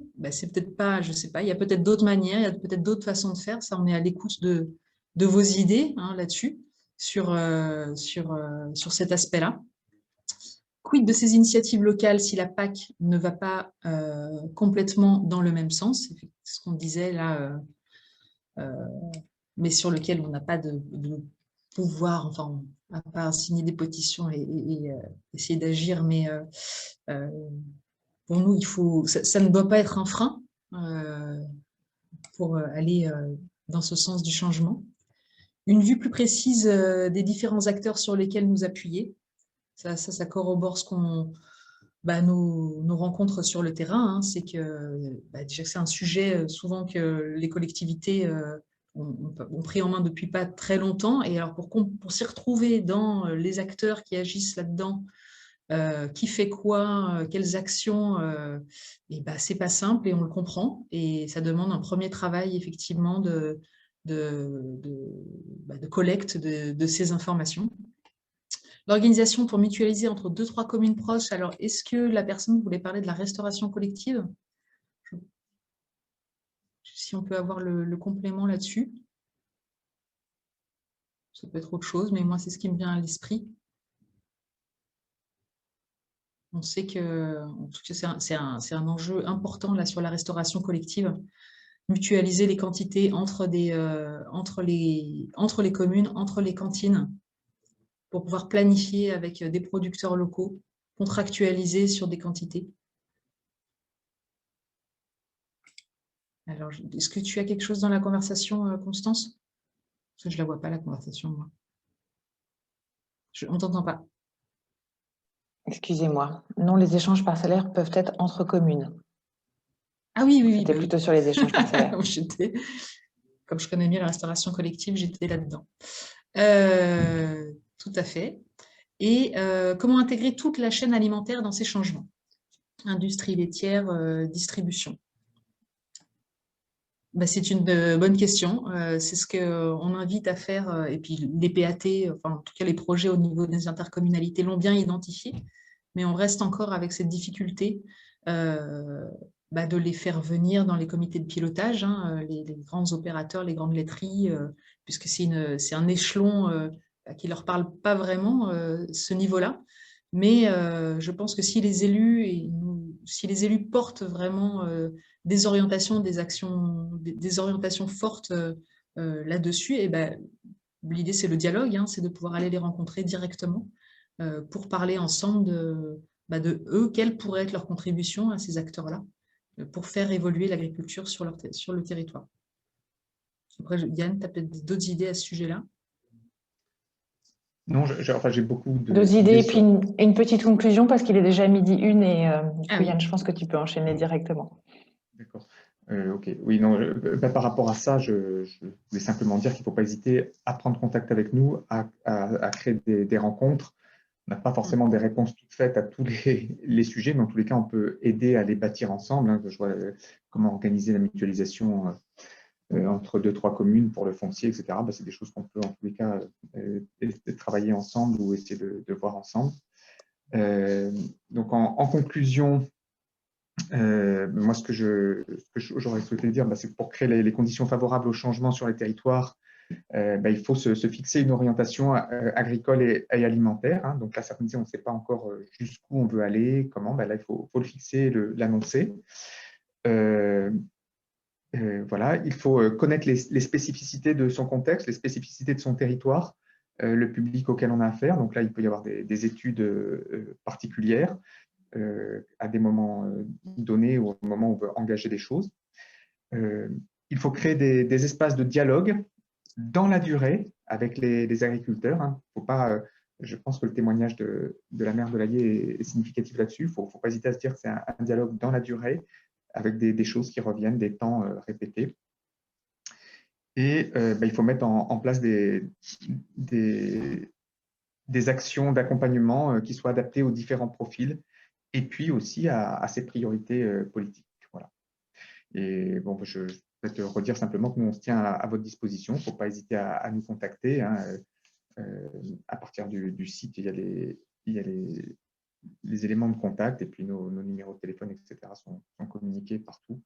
Et on ne peut pas tout, mais des fois, on peut aider à y voir clair ou aider à fixer des orientations ou faire connaître les actions qui existent, les acteurs qui existent sur votre territoire, etc. Voilà, un grand merci. Merci beaucoup Yannick.